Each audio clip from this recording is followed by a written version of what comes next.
부산에서 그녀의 할머니는 무당이었다. 지금은 대전에서 살고 있지만 사실 난 초등학교와 중학교를 부산에서 나왔다. 부산 사는 사람들은 알 테지만 부산이라고 다 바닷가가 아니다. 오히려 언덕이나 산이 많은데 내가 다니던 중학교도 언덕 위에 있는 등교가 몹시 빡센 그런 곳이었다고 기억한다. 1학년 때 우리 반에는 유명한 왕따 여자애가 하나 있었다.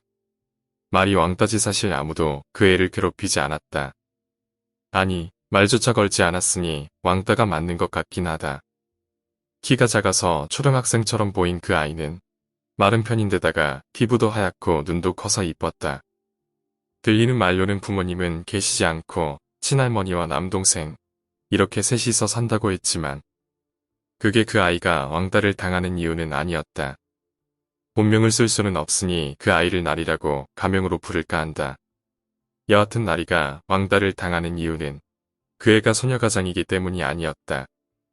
그 애와 같은 초등학교를 나온 애들의 입소문을 통해 1학년 학기 초부터 삽시간에 전 학년에 다 퍼진 소문은 나리가 귀신을 본다는 거였다. 실제로 나리랑 친구인 애도 없었고 대화를 나누던 애들도 없었기에 나리에게 진짜 귀신을 보냐고 물어본 애는 적었다. 다만 그런 소문이 도는 데는 몇 가지 이유가 있었는데 그중 하나가 나리가 같이 사는 친할머니가 학교 근처에서 알아주는 무당이었다는 데 있었다. 그 동네 뒷산에는 절이 있었다. 깊은 산속 암자 같은 곳은 아니고 사설 유치원까지 있는 곳이었는데 그 절의 주인이 그 할머니라는 소문이었다. 그러한 소문 때문인지 나리는 다른 애들과 같이 지내지 않았다. 쉬는 시간에도 혼자 있었고 점심시간에는 도서관에서 책만 읽다가 수업 시작 전에 들어왔다. 그걸 아는 이유는 내가 독서 감상부라 도서관에 가끔 가야 했기 때문이었다. 그리고 그 덕분에 나는 아주 가끔 나리에게 말을 걸 수 있는 기회 같은 게 생기기도 했다. 그래서 그나마 우리 반에서 나리랑 대화하는 애는 나 하나 정도라는 이야기가 생겼다. 내가 나눈 대화는 책의 반납 날짜라든지 아직 다음 권이 나오지 않은 책의 발간에 대한 것뿐이었는데 이상하게 반에서는 나리랑 내가 친구라는 식의 분위기가 형성되었다. 그리고 6월에 어느 날 점심시간에 우리 반에 선배 셋이 찾아왔다. 사실 중학교만 되더라도 선배에게 잘못 찍히면 호되게 당한다는 이야기가 있어서 교실 안은 갑자기 왔던 선배들로 분위기가 싸해졌다. 그러거나 말거나 취해 있다는 고양이 마냥 서로 붙어서 다가온 선배들이 교실을 두리번거리다가 창가에 앉은 아이에게 작은 목소리로 물었다. 너 이 반에 나리라는 애는 누구니? 독서실에 가고 없다고 하자 선배들은 난감해하는 표정이었다. 그중 가운데 있는 창백한 얼굴의 마른 선배는 금방 눈물이라도 흘릴 것 같은 분위기라 다들 의아하게 생각했다. 혹시 선배가 나리에게 해코지 하려는 건 아닌가 싶어서 긴장한 것도 있었다. 얘가 나리랑 친해요. 같은 반에서 대화도 별로 안 해봤던 여자애가 나를 가리키며 말했다. 친한 거 아니라고 말하고 싶었지만 이미 선배들은 내게 다가온 뒤였다. 나리랑 상담 좀 할 수 있을까? 중요한 일이라서 그런데. 친구 아닌데 라는 말에 쏙 들어갔다. 창백한 얼굴의 선배가 눈물을 그렁거렸다. 같이 온 다른 선배 손을 꼭 잡고 있었는데 그냥 보기에도 덜덜 떨고 있었다. 무슨 일인지 몰랐지만 심각하다는 것은 알 수 있었다. 일단 내가 어떻게 말할 상황은 아니어서 나는 선배들을 데리고 독서실로 갔다. 우리 학교 독서실은 교실과 달리 별관 2층에 지어져 있었다. 음악실이나 미술실 등이 있는 건물이었고 예체능 수업이 아니라면 굳이 다닐 필요가 없는 곳이라 돌아다니는 학생들은 적었다. 독서실이 있는 2층 계단을 올라가는데 갑자기 이상한 소리가 들렸다. 가가각 하고 이빨로 유리를 긁는 것 같은 소리였다. 공사라도 하는 걸까? 대수롭지 않게 계단을 올라가는데 등 뒤에서 기이한 신음소리가 나더니 선배가 계단 위에 주저앉았다. 진짜 다리에 힘이 풀린 것처럼 사람이 그렇게 푹 주저앉을 수 있다는 것을 처음 알았다. 선배의 입에서 신음소리 같은 게 계속 흘러나왔다. 영문도 모르고 나는 그 선배를 부축했다. 겁에 질려서 패닉에 빠진 것 같던 선배는 정신을 차린 듯 곧 일어났다. 그렇지만 아까보다 안색도 시퍼런데다 식은 땀으로 범벅이 되어 있었다. 이상한 일에 휘말린 것 같아서 나는 서둘러 앞장서서 도서관으로 향했다. 그런데 분명 도서관에서 책을 읽고 있어야 할 나리가 도서관 앞 복도에 나와 있었다. 평소처럼 멍하니 나사 하나 빠진 것 같던 얼굴은 어디로 가고 양 미간을 치켜뜨고 원수라도 보는 것처럼 눈을 흘기는데 온통 흰자만 보이는 무서운 얼굴이었다. 초등학생만한 조그만 여자애가 화나봤자 얼마나 무섭겠냐만 그건 화를 내고 안 내고의 모습이 아니었다. 이상하게 나리의 얼굴을 보자마자 다리가 풀려서 나는 복도에 주저앉았다. 문제는 나뿐만 아니라 그 창백한 선배도 같이 주저앉은 거다. 우리가 주저앉은 것을 본 나리가 갑자기 성큼성큼 다가왔다. 귀신처럼 무서운 얼굴인데도 이상하게 시선을 뗄 수가 없었다. 온몸이 부들부들 떨리는데 바로 등 뒤에서 또다시 가가각 하는 소리가 들려왔다. 그것도 아까보다 훨씬 가까운 것도 모자라. 등 뒤에서 누가 철판을 날카로운 걸로 긁는 것 같은 소리가 온몸에 소름이 쫙 돋으면서 힘이 풀렸다. 선배가 등 뒤에서 갑자기 엎드리면서 울기 시작했다. 이번에는 그 선배 친구들도 소리가 들리는 듯 아무 말도 못하고 사시나무처럼 벌벌 떨었다. 머리카락 끝까지 소름이 돋는 것처럼 예민해져서 나는 숨도 못 쉬고 그저 나리의 눈만 바라봤다. 흰자위를 희번득하게 뜬 나리가 갑자기 째진 듯 평소보다 훨씬 높은 톤으로 외쳤다. 무슨 애기 같은 목소리였는데 처음 듣는 목소리가 쩌렁쩌렁하니 호통 같았다. 미친년아, 여기는 왜 왔어?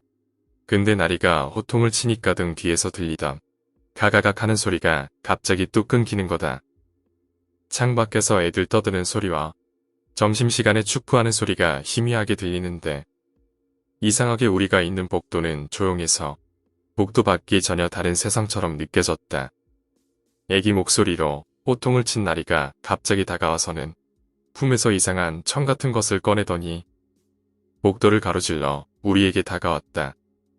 그러고는 날 보지도 않고 그대로 휙 가로질러서는 나리를 찾아왔던 그 창백한 선배에게 다가가는 것이다. 그건 못 먹어, 이년아. 누가 먹게 할 것 같으니 사지가 찢겨야 정신을 차리지. 어린애들이 재롱 피운다고 막 목소리 높여서 애교 피우는 그런 목소리로 말하는데 소름이 돋았다. 그래도 이상한 건 나리가 날 지나가니까 꼼짝도 못할 것 같던 몸이 이제 움직이기 시작하는 거다. 대신 심장이 막 터질 것처럼 뛰고 진짜 땀이 비오듯 쏟아지는데 이상하게 피부는 꽁꽁 얼어있는 것처럼 차갑고 온몸에 소름이 돋았다. 목덜미에 얼음을 하나 얹은 것처럼 쌓였는데 주제의 남자라고 호기심이 앞서서 나는 멍청하게 뒤를 돌아봤다. 나리가 등을 돌리고 서 있는데 그 너머로 주저앉아서 선배가 울고 있었다. 무서워서 그런 건지 펑펑 우는 선배를 선배 친구들이 붙잡고 있었다. 선배 친구들도 이 상황이 기가 막히고 무서운지 울지는 않았지만 당황하면서 어찌할 바를 몰라 하는 것 같았다. 왜 오랫동안 선배를 노려보던 나리가 꺼냈던 흰 천으로 갑자기 선배 왼쪽 손목을 감기 시작했다.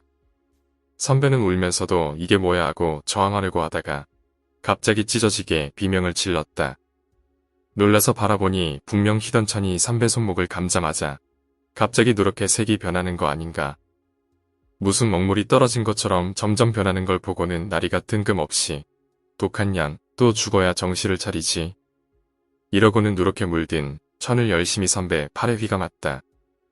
선배는 엉엉 울고 선배 친구들과 나는 영문도 몰랐다. 갑자기 나리가 고개를 획 돌리고 나를 바라봤다. 너도 들었지? 귀신 오는 소리 들었잖아. 인연이 죽고 나면 너도 데리고 가겠네. 무슨 말인지 뜻은 몰랐는데 무서운 건 알았다. 아까 그 가가각 하는 소리를 말하는 건가 하고 고개를 끄덕거렸더니 나리가 울고 있던 선배에게 말했다. 그러길래 그걸 왜 건드려, 미친년아. 죽은 사람보다 산 사람이 더 무섭다더니. 사당을 망가뜨리면 어쩌니. 이제 너는 다 죽었다. 선배는 그 말을 듣고 갑자기 엎드려서 엉엉 울더니 2살이나 어린 나리의 발을 잡고 살려달라고 몇 번이고 말했다.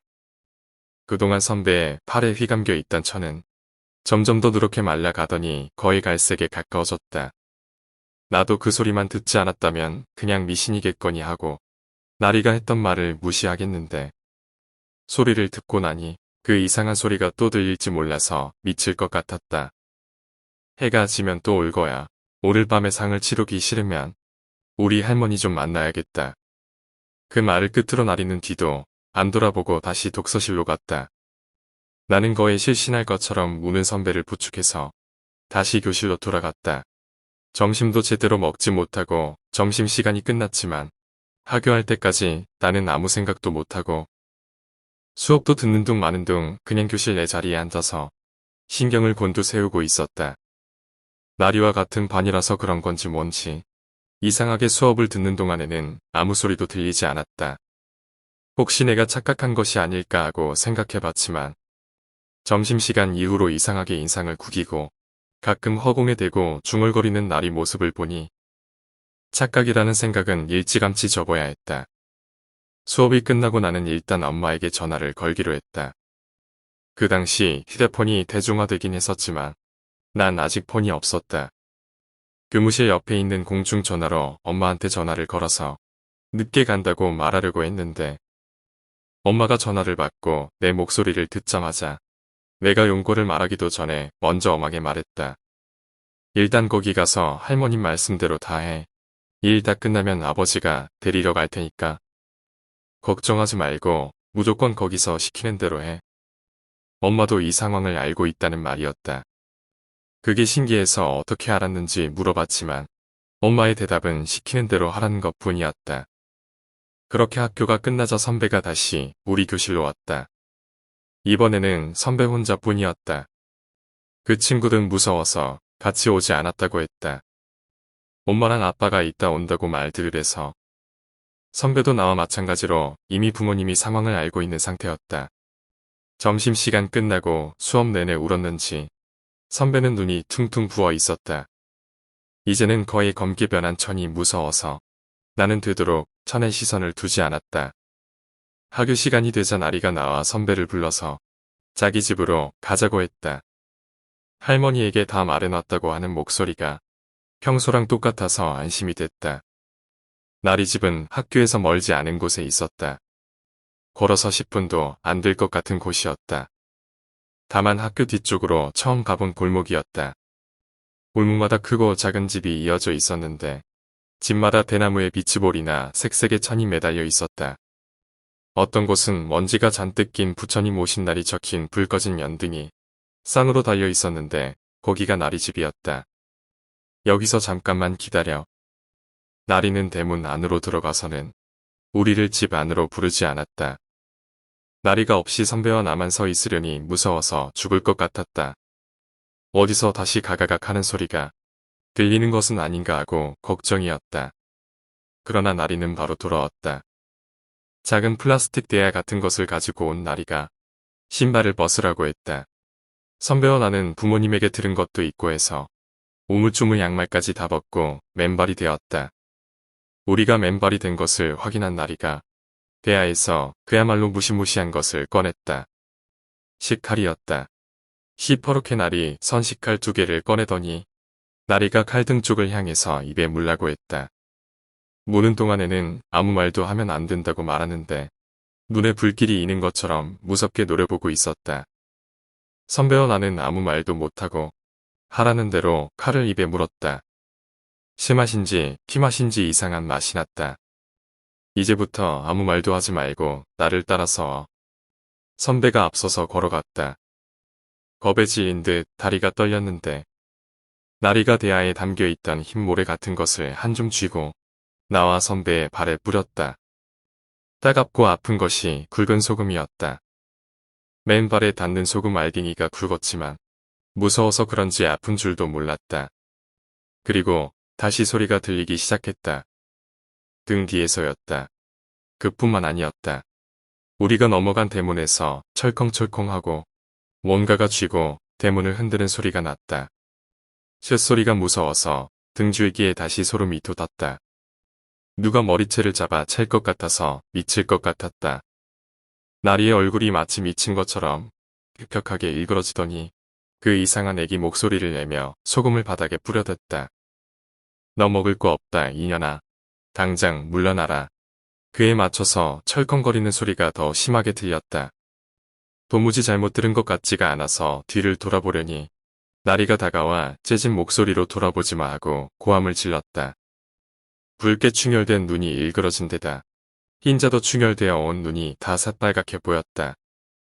이상하게 나리 목소리를 듣자 내 몸이 아닌 것처럼 돌아가던 고개가 다시 바로 돌아갔다. 열 발자국도 안 될 것 같던 마당을 간신히 가로질러서 나와 선배는 나리를 따라 나리 집으로 들어갈 수 있었다.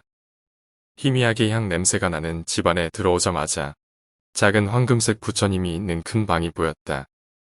부처님 주변에는 꽃과 초로 꾸며져 있었다.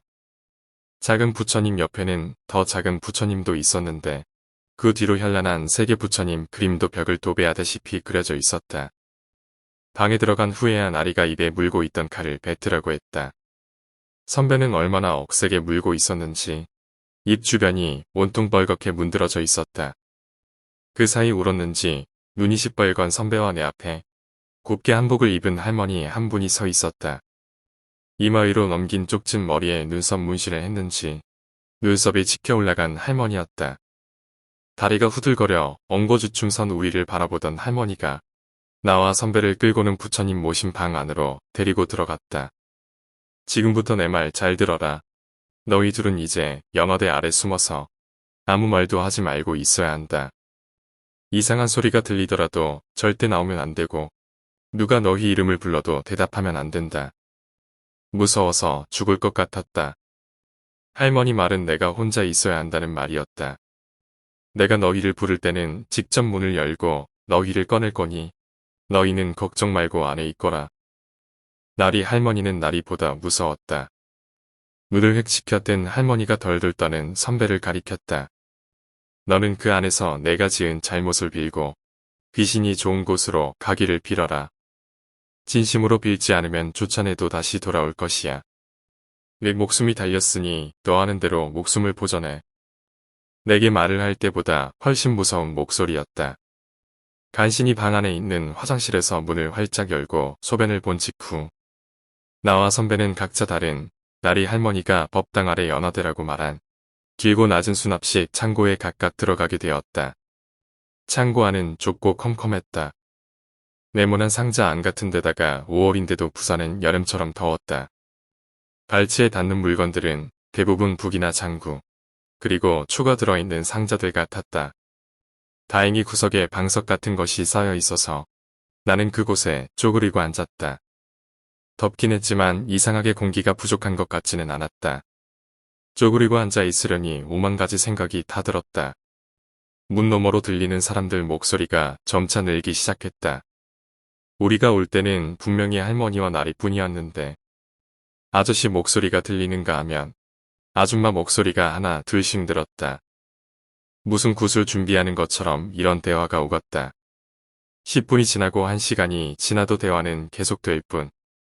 도무지 뭐가 시작하는 것은 느껴지지 않아서 나는 어느새 쪼그리고 앉아 잠이 들었다. 잠에서 깬 이유는 밖에서 들리는 이상한 징소리 때문이었다. 징소리와 더불어 북소리도 같이 들렸는데 피부에서 그 울림이 느껴질 정도로 가까웠다. 나리 할머니라고 생각되는 목소리가 이상한 노래 가사 같은 말을 웅얼거리고 있었다. 나무문에 가로막혀 무슨 말을 하는지는 알 수 없었지만 짧은 지식으로나마 굿을 하는 거구나 라는 생각은 했다. 더 무서워진 마음에 나는 웅크리고 무릎을 끌어안았다. 소변은 보고 와서 그런지 마렵지 않았지만 뱃속이 뒤틀리는 것처럼 아프고 명치가 저릿저릿했다. 먹은 것도 없는데 체한 것 같았다. 굿소리는 점차 커지다가 작아지다가 했다. 그것 말고는 다른 이상한 일은 없어서 다행이라는 생각은 들었지만 이게 언제 끝나는 건지 오늘 집에 갈 수는 있는지 몰라서 시간 가는 게 너무 느리게만 느껴졌다.